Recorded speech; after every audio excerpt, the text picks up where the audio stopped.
Okay, I'd like to invite everyone to take your seats.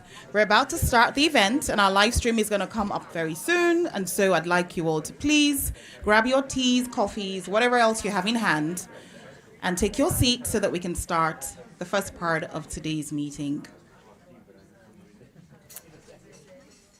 All right. Thank you very much. Good evening, everyone. It's lovely to see you all and to know that you have indeed survived this week in New York. So welcome here. It's been hectic, it's been busy, but you've made it here, and we are grateful for your presence. So thank you for being here. My name is Mo Olateju, and I'm a fellow at the Brookings Institution's Center for Education, Universal Education. It is my delight and my pleasure to welcome you to an event that, as a network, we have been anticipating for a long time. We are here today representing a network that includes 10 countries from the Global South that are collaborating with the Brookings Institution to think deeply about what it means to transform education systems so that children can access the breadth of skills that they need in the world that we live in today. And we have titled our report series, Learning What Matters. And so today we're going to be sharing some of our insights about what we have discovered pertaining to learning what matters, what actually matters in different contexts, who determines what matters, how is that then implemented within the context of the country, and what sort of insights are emerging from that process. We're also launching 3 reports. We're very excited, and we're going to be digging a little bit deeply, into those reports. So the first thing I wanted to do was to share a little bit about the cadence for the release of our reports. If you look on the screen, you will see that in September, which is now, we are launching the first 3, and that's Jordan, Kenya, and Mexico. And at the end of today's meeting, there will be a QR code that you can scan, and it'll take you to our website where you can access those 3 reports. But today we're also discussing some of what we're finding as we have spent time synthesizing the findings across the 10 countries. And so when we do have the second part of today's meeting, we will be encouraging you to share your thoughts and reflections so that we can finalize our synthesis report. Now, come October, we will be launching another set of reports. And if we go back to that previous slide, you would see that we have 4 reports that are planned for release in October. And they are India, Peru, South Africa, and the synthesis report. And in November, we will release the last 4 reports, Chile, Ghana, Malawi, and Pakistan. So the next thing you're going to see are the 3 reports that are now launched as at this morning. Very excited. A round of applause would be in order at this time.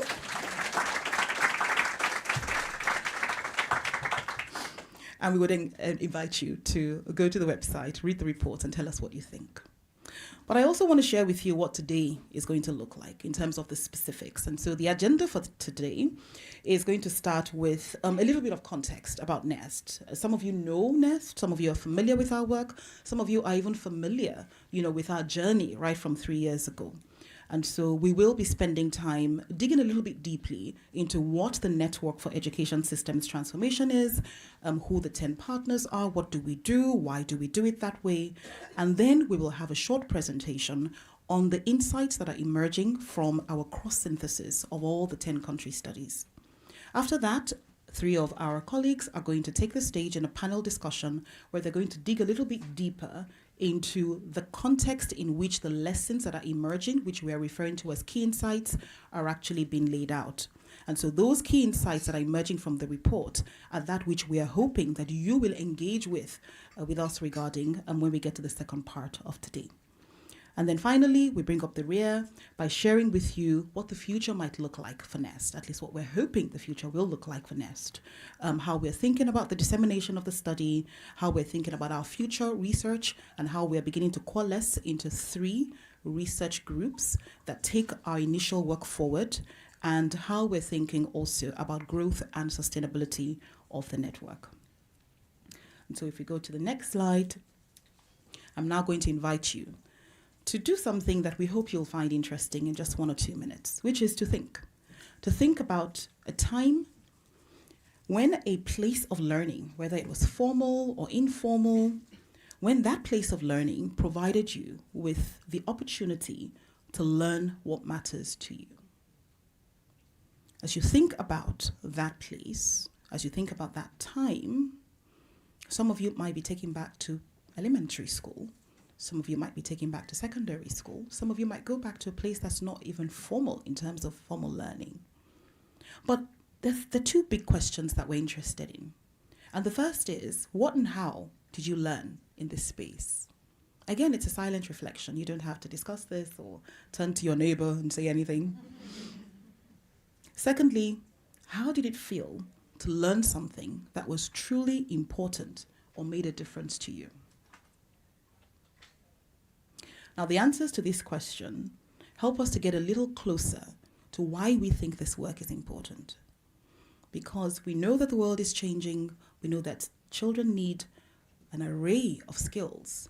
We also know that children have voice and agency in that process. And so how do we think about the evolution of this work?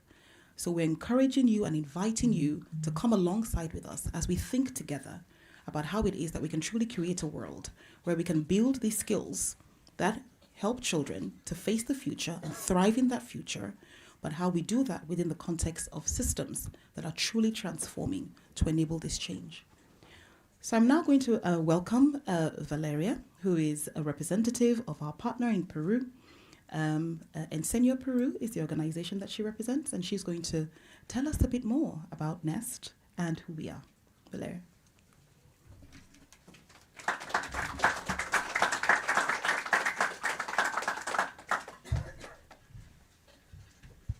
Thank you so much, Mo.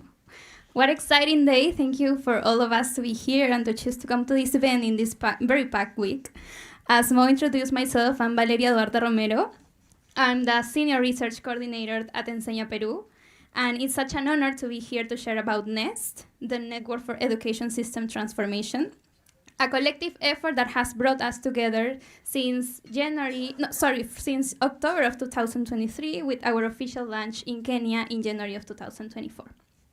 We are a coalition co-led by civil society organizations from the Global South and the Center for Universal Education from Brookings Institution, united around the mission of understanding and catalyzing the transformation of the education system so that every child and young person can develop breadth of skills. So in the next slide, you will see that NEST,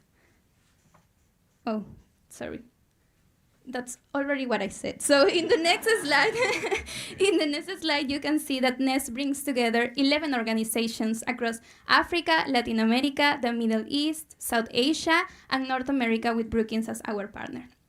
Next slide, please. Each member comes both as an expert, but also a learner from their own educational experience and educational system.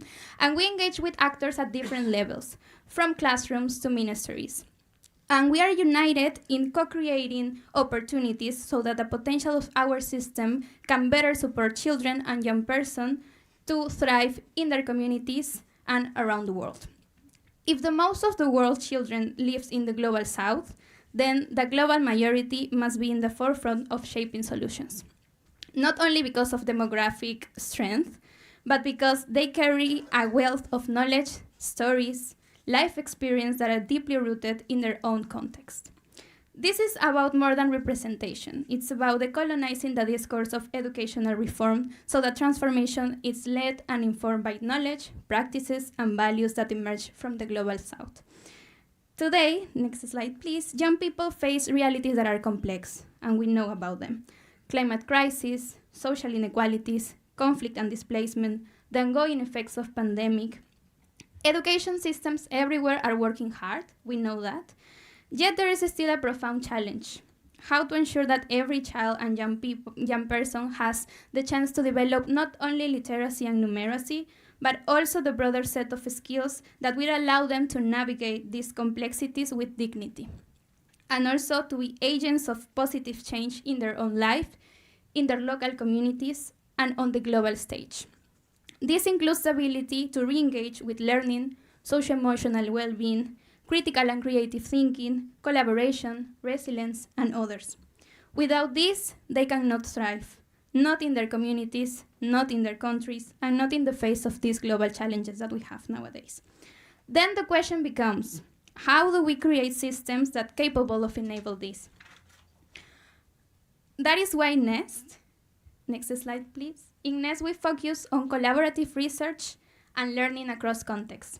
We co-create evidence and tools that are contextually rooted in the Global South, and we bring them into dialogue across geography to inform both practice and policy. We see ourselves as an impact network. That means that we are not only generating evidence, but also we are supporting mindset shifts around what matters in education, leveraging the power of our connection to transform local systems, and engaging with other global networks to amplify the voices and narrative of the global majority. 3 conditions guide us: capacity to act, when actors have the resource, support, and knowledge to make evidence-informed change possible; commitment to sustain, when responsibility is shared and resources are invested to keep transformation alive over time; and also coherence to align, when a system moves with a shared vision and purpose, making policy and practice work together for students.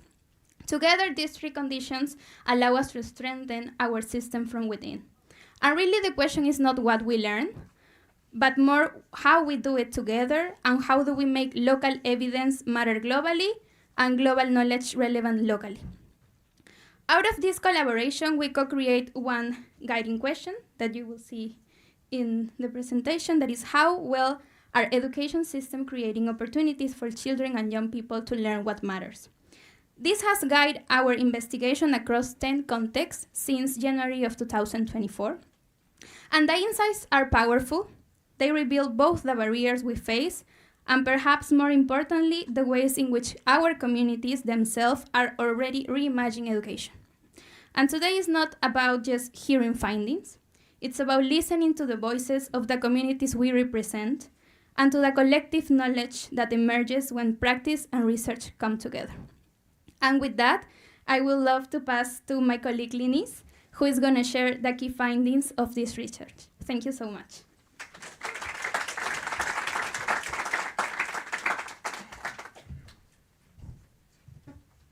Thank you so much, Varelia.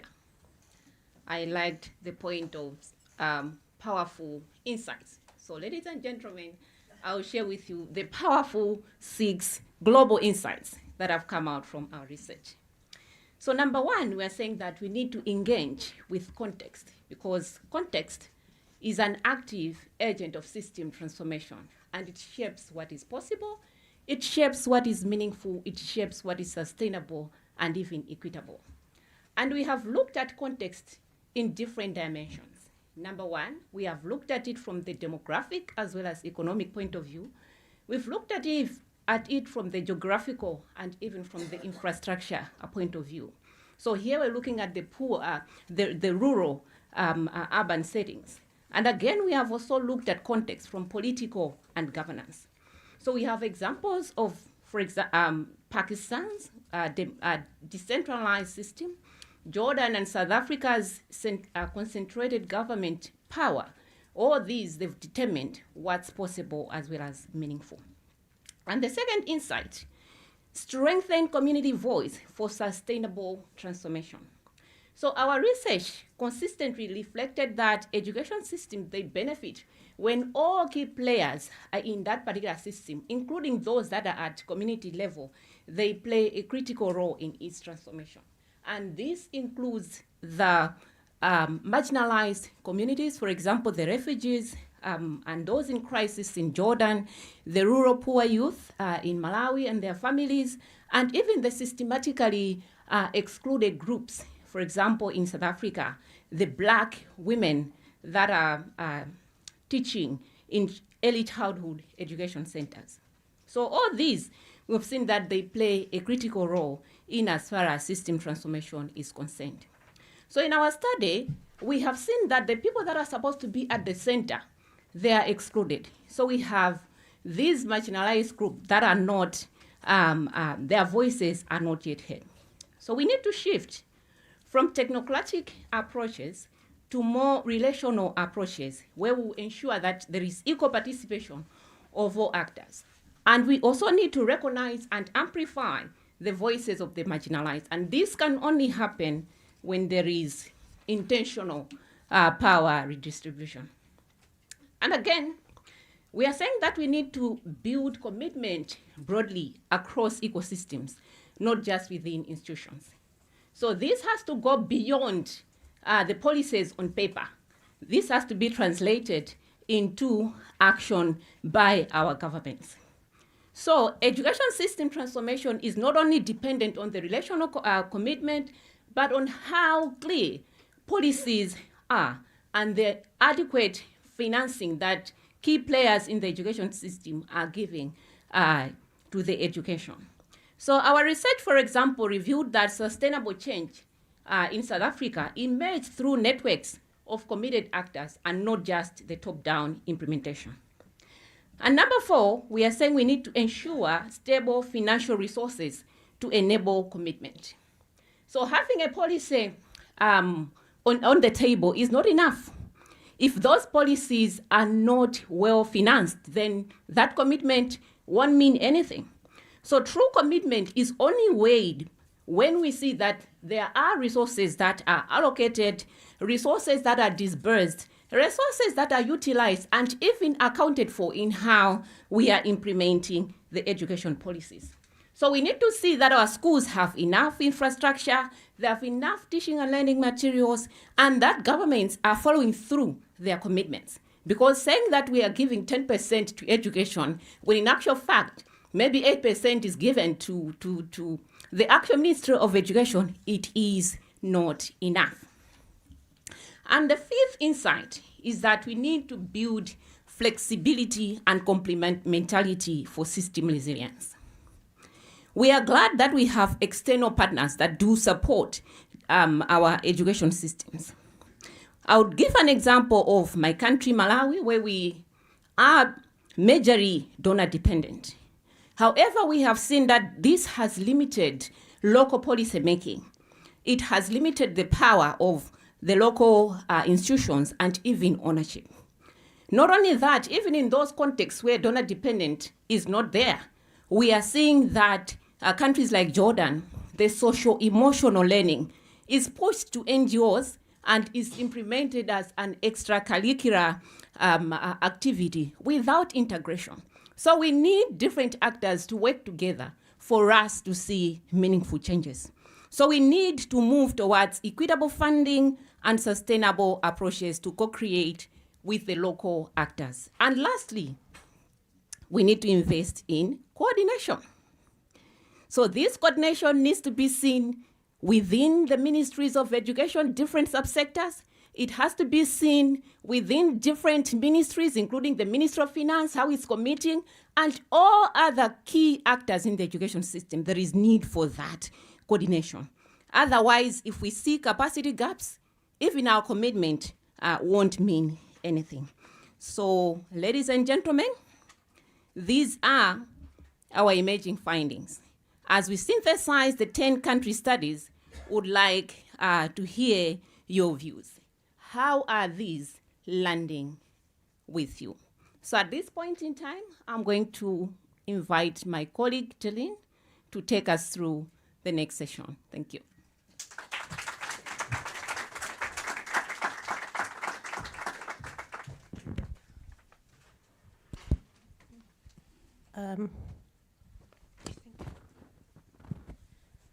Good afternoon, everyone. My name is Talin Sabella, and I am part of NEST from the Queen Rania Foundation based in Jordan. Thank you for joining this panel, where we're going to deep dive into the 6 key global insights emerging from the in-country research that make up NEST. The purpose of the panel is twofold: to hear specific examples of the key insights for local context as they engage in education system transformation towards breadth of skills, and also to learn how Global South contexts are engaging in learning what matters, what is working, what is not working, and also, as specific to the context. So I'd like to invite my panelists, Kaniz Zera, Nanya Kibandi, and Anna Maria Raad, to the stage.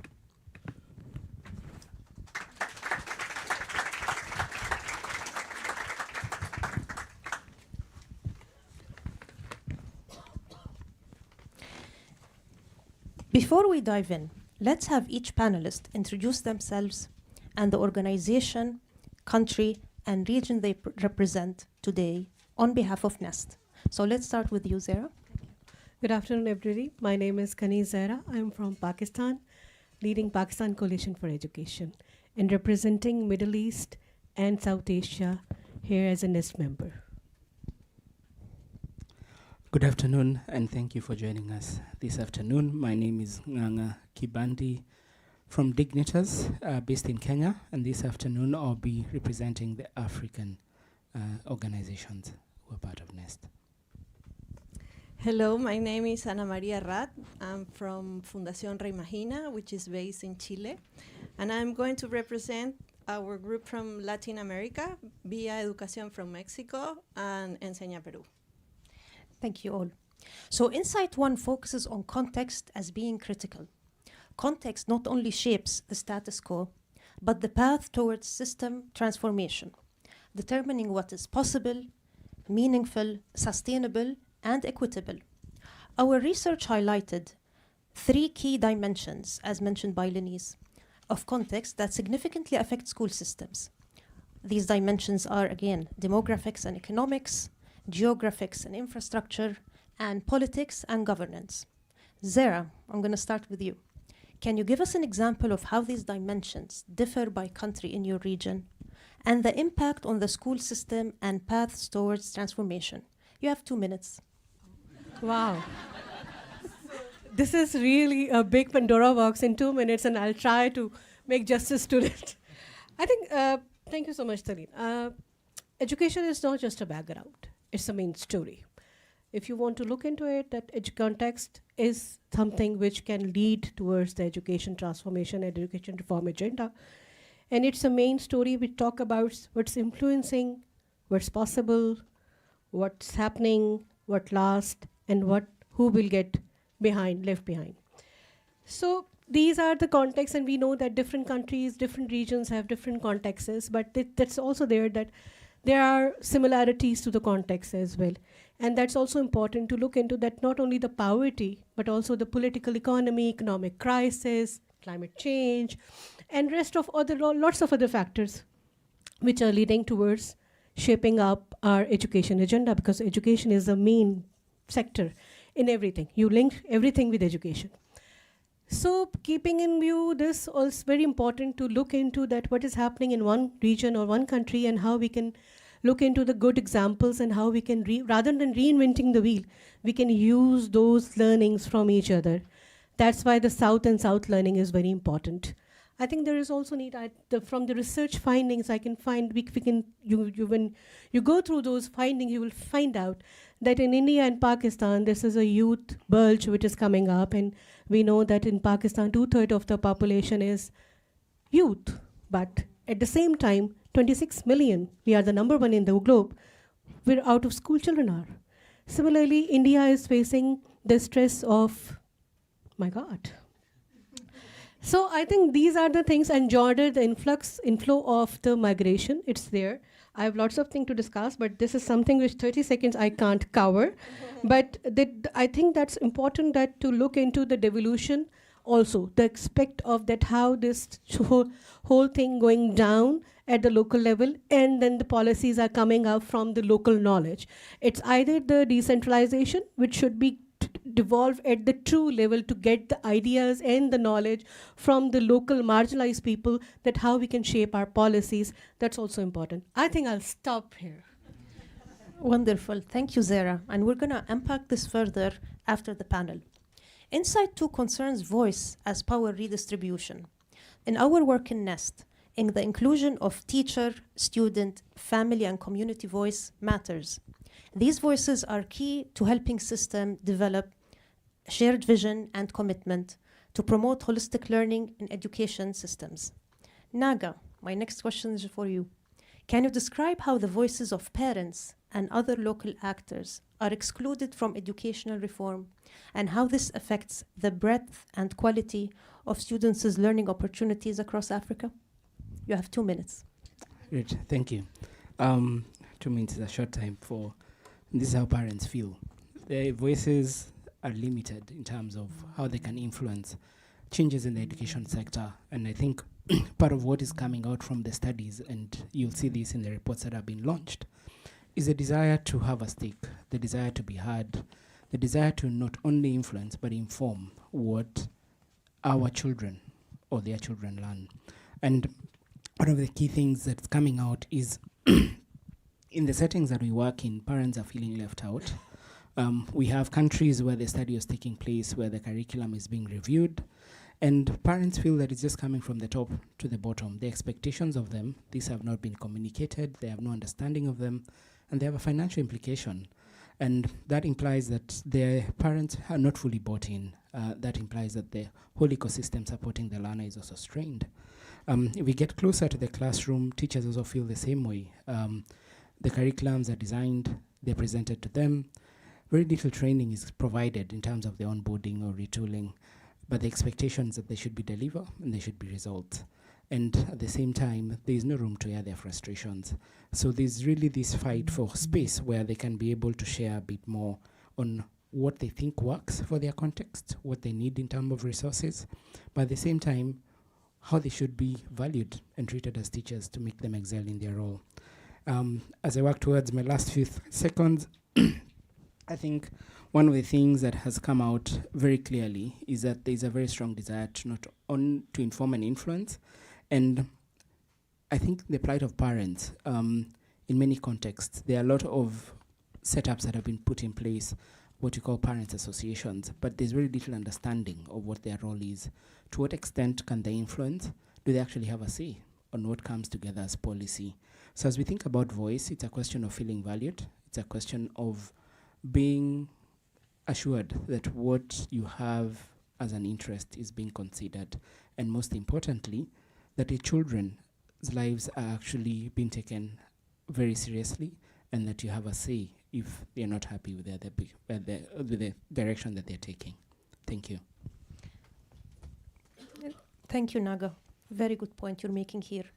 Insight 3 states that commitment must be relational and widespread, and not just institutional.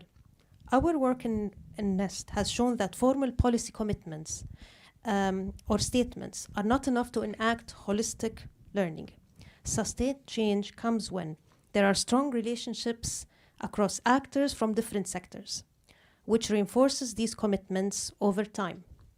Anna Maria, could you describe the extent that relational commitment is present in your region and how it has helped or hindered past educational reforms?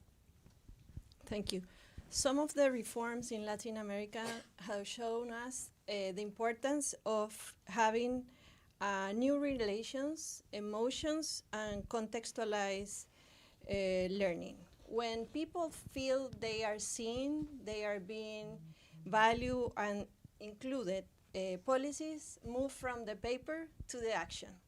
So it has been a learning that we see in Peru, Mexico, and Chile.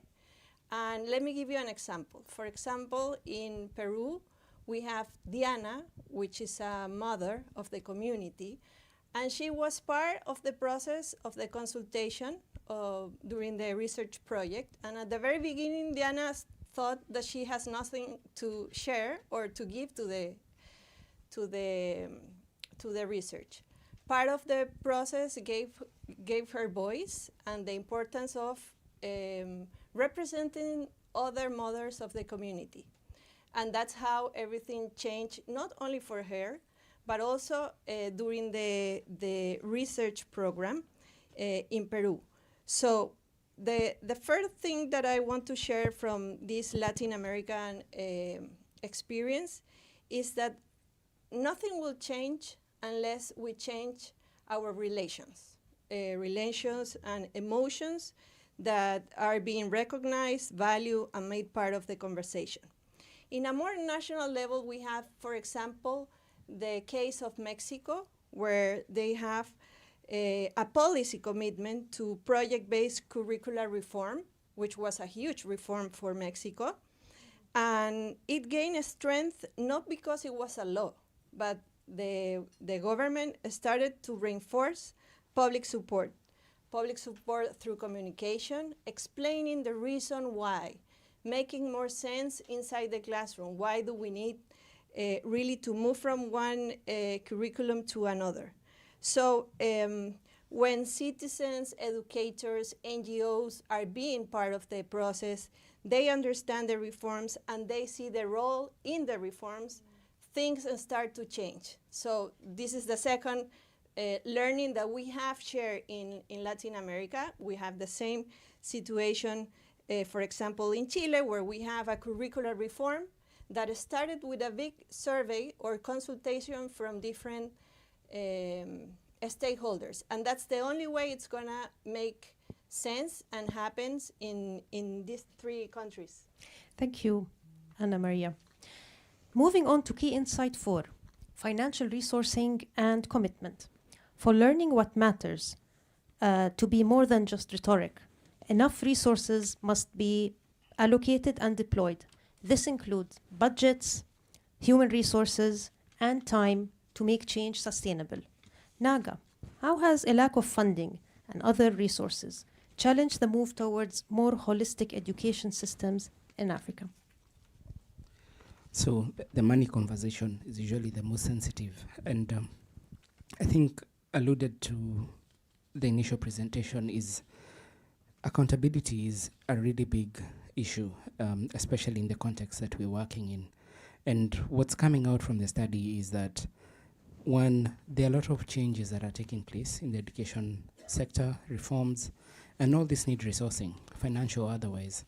And what we see, and this was mentioned, is we hear budgets that are mentioned, but how many of us can actually follow this money? How many of us can actually map it out and know how much is allocated to each sector? But the most critical one is a trickle-down effect, and I think this is where the uproar is being felt. Much as the figures are mentioned in a bigger context, this is not being seen on the ground. And the studies reviewed mentioned a few areas that are not prioritized. For example, in South Africa, in the early years, there's this general feel that the state is not prioritizing that enough. It's not funded well enough.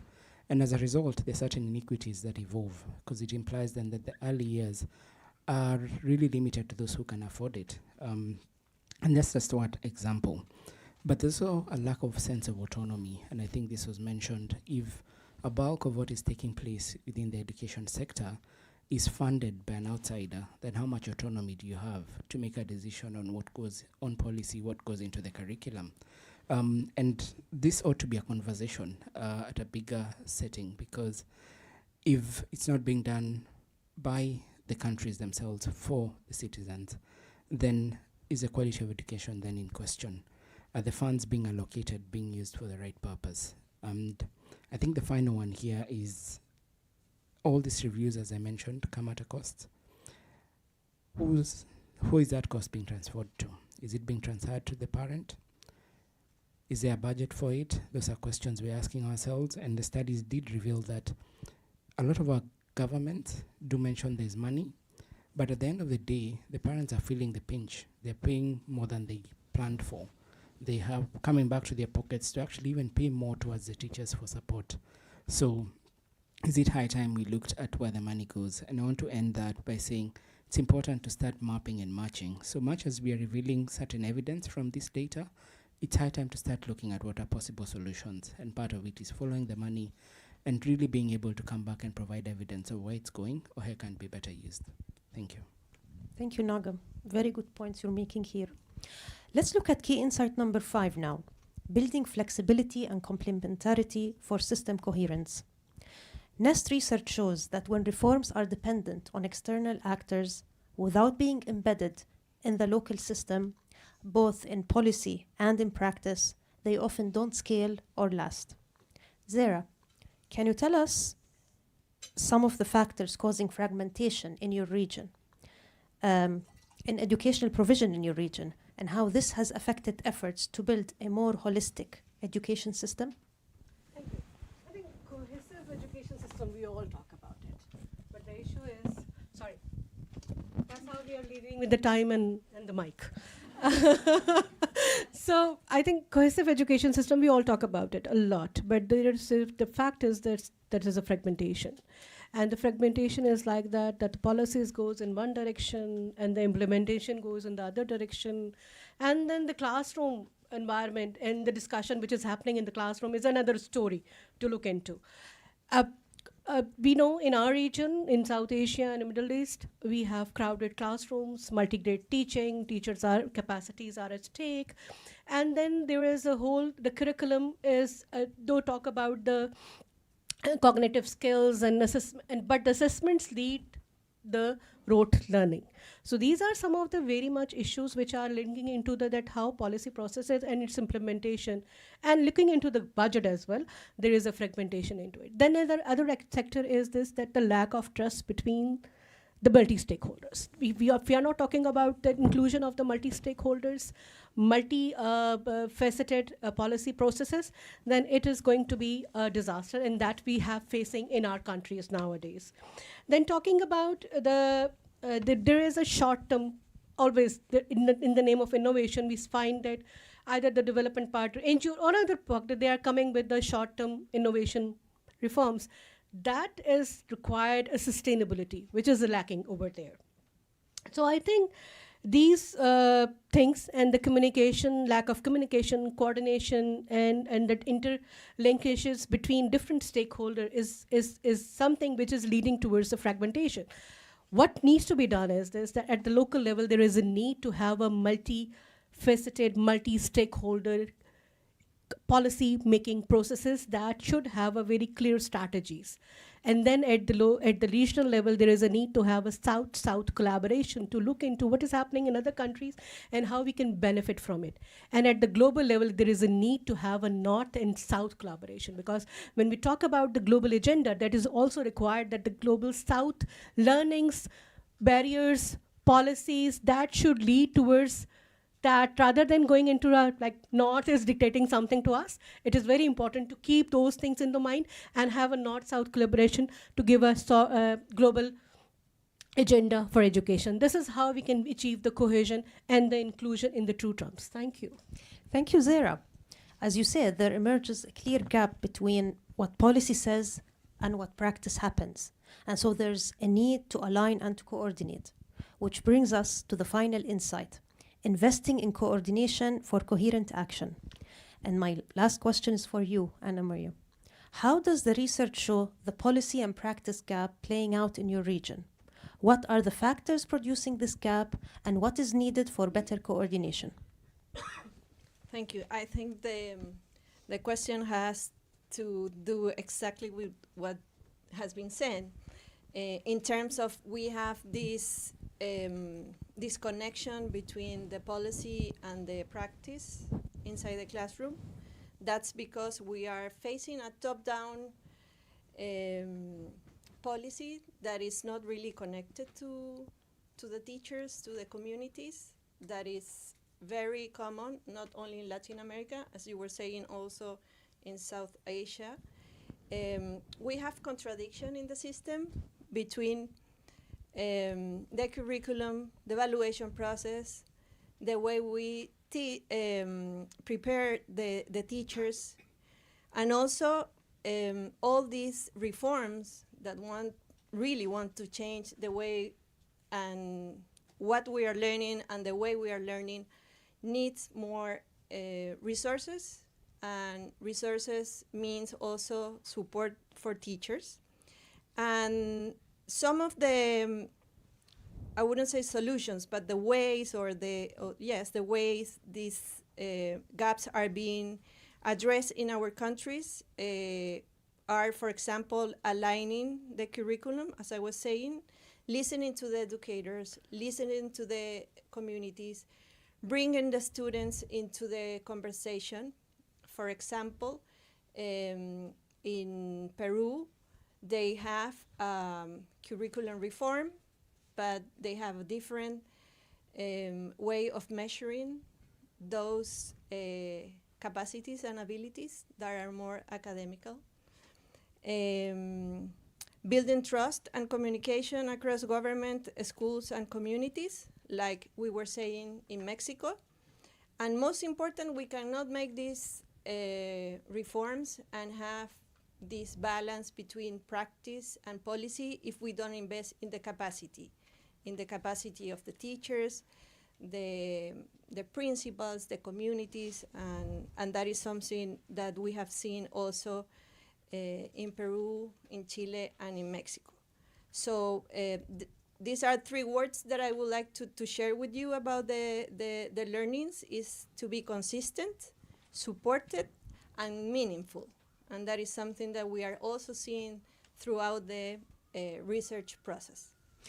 Thank you, Anna Maria. To conclude, we learned that, drawing on what NEST has learned so far, it's clear that scaling breadth of skills will depend on systematically strengthening commitment, building capacity, and forging cohesion among all actors. I'd like to thank our panelists for sharing these excellent examples from their regions. And now over to you, Idalia. Thank you.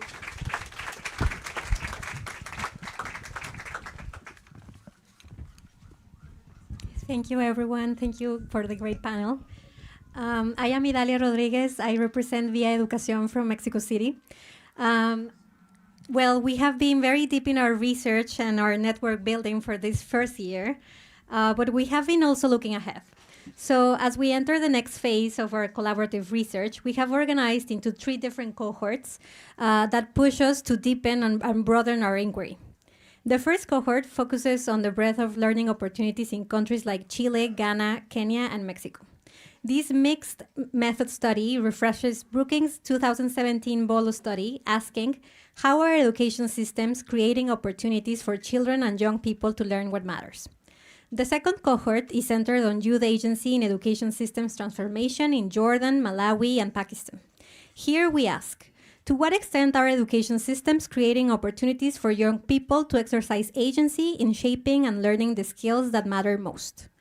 And the third cohort looks at narratives of change in education systems transformation in India, Peru, and South Africa. This group is exploring how do narratives of education's purpose shape transformation and how do they affect every child's opportunity to thrive. Together, these 3 strands represent the evolution of our research agenda. They allow us to collectively pursue next-level inquiry into how education systems support all children and youth to develop the breadth of skills rooted in context, agency, and shared purpose. However, NEST is not, well, next slide, thank you. However, NEST is not just about generating evidence. NEST is about building a truly global South-led knowledge base that can shape national and international policy, amplify youth voice, and reimagine education for the future. Our work begins with the conviction that education system transformation must be led by the Global South, reflect their realities, voices, and lived experiences. And to bring this vision to life, and as a good group of researchers and practitioners, we have created and mapped out all of this in our theory of change. In the short term, we have been laying our foundations. This means conducting collaborative research rooted in our local context, designing and testing pilot interventions, creating learning exchanges that center Global South voices. We have also been building partnerships to strengthen and sustain this work. In the medium term, the goal is to move from research to influence. We will produce actionable research and policy briefs. Please read the ones that we have launched today and be in the lookout for the next ones. We plan to strengthen collaboration across organizations and, critically, activate youth voice and agency within our research. At the same time, we aim to ensure greater Global South representation in both national and global policy spaces. And in the long term, we aspire for systemic transformation. This means increasing the voice of all actors, particularly young people, in shaping education research and policy. It means influencing national and global agendas and funding priorities, co-creating frameworks, evidence, and tools with Global South actors. In short, NEST is building a diverse Global South-led network that doesn't just contribute to education transformation, but actively drives it, ensuring that policy and practice are rooted in the lived experiences and innovation of the communities most affected. Please reach out to us to talk partnerships and systems transformations. And thank you. And with that, I will leave you with Mo Olatejo.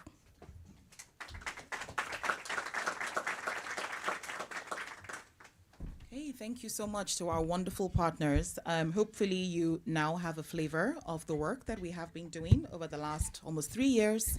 And I now invite you to please whip out your phones and scan the QR code there. And I'm also inviting our live stream participants to do the same thing, because that little box is going to take us straight into the 3 published reports on our website.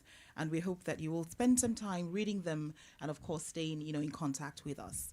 Well, we have a few minutes for perhaps 1 or 2 reflections on all that we've heard today. And so I wondered if there was anyone that wanted to share a quick reflection on what you've heard, or perhaps a question for one of our country partners, or maybe for a combination of our country partners.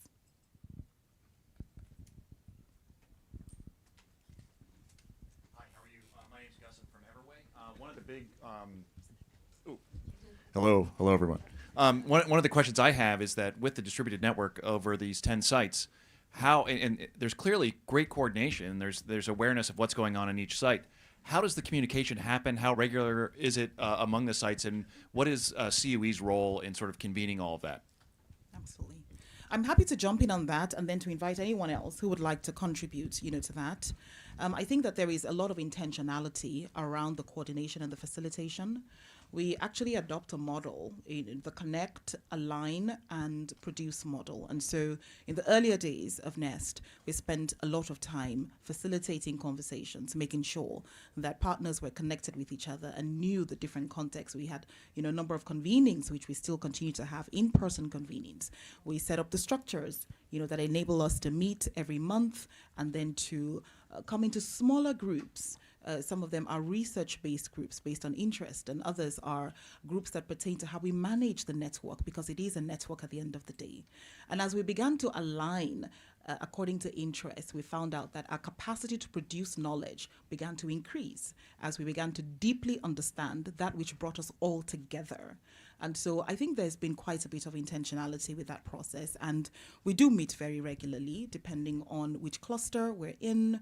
We have one standing meeting every month, and then we also have meetings that hold weekly, depending on the cluster that you belong to. Of course, we also prioritize convenings, when we can. And we take advantage of moments, as well. Conferences, academic conferences, meetings like these, to bring people together into community with themselves, but also with, our broader ecosystem.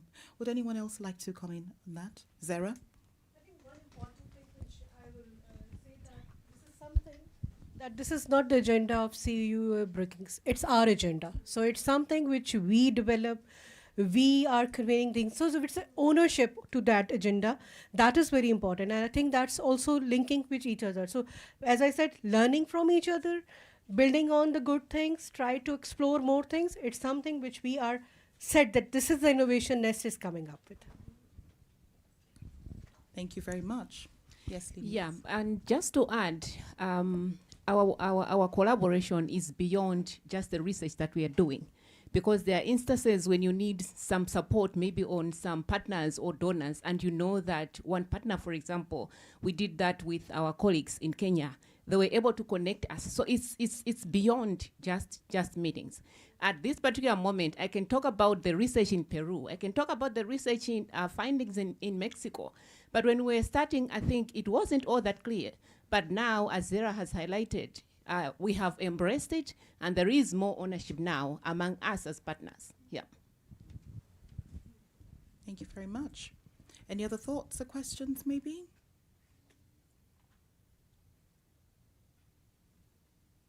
I know that we did have some comments, from our online participants, and so I'll see if some of them can be sent to me as questions, and then I'll read them out, and then we'll be able to respond. But I see that there's one hand up over there. Thank you very much. So my question is, oh yes, my name is Arinze, University of Rochester here in New York. My question is, as you have been collaborating and working together, are there certain differences you're finding from your experience in your own domestic locations? Who would like to take that from the network? Bernice from Ghana. Yeah, thank you very much. With context to our domestic learning, whatever we co-created and did together, was contextualized in our local level, and it really fits into what we all co-created and brought together. So whatever findings, recommendations that we have had as a result of the collaboration between the 10 countries, it really matters in our local context, and it's going to be very beneficial in taking decisions within our education system. Thank you. Right, thank you. Would anyone else like to reflect on that from the network?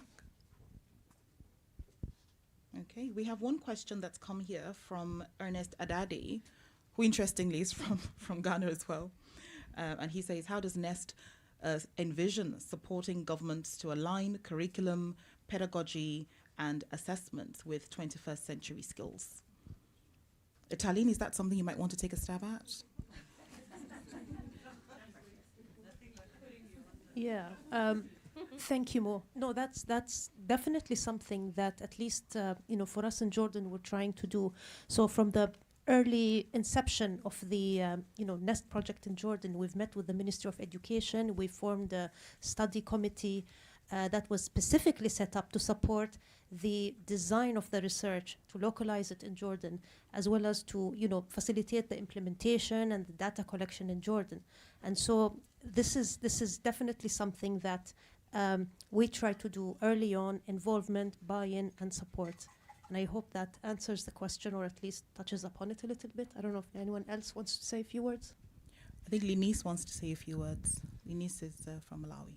Yeah, just to add, like in our context in Malawi, you can see that breadth of skills does not just lie within the Ministry of Education. The Ministry of Youth has a stake. The Ministry of Labor has a stake. The Ministry of Finance has a stake. So as we were doing the consultation, even before we began our actual field work, we needed to bring all these key stakeholders together. And apart from that, we also have networks within the country. For example, we belong to the secondary education in Malawi Technical Working Group. So we had to share our research questions with them. And they were even giving us more insight to say, would you meet the Malawi Institute of Education, the ones that are responsible for the curriculum?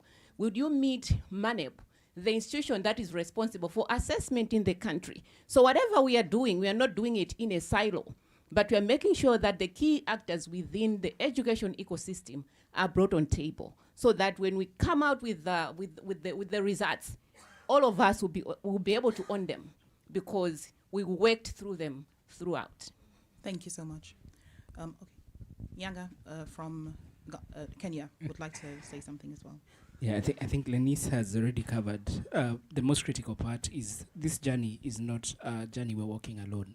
We've involved our government, but I think what is also critical in this phase, we have a dissemination strategy in play. And I think most of us, and I can speak for almost all the organizations, we're going back and sharing this evidence. For example, as dignitaries, we've gone back to the actual communities. We've gone back to the teachers, to the parents, for them to, one, validate, but two, to add value to this conversation. And what we believe is we're kind of creating ambassadors who can then continue to speak.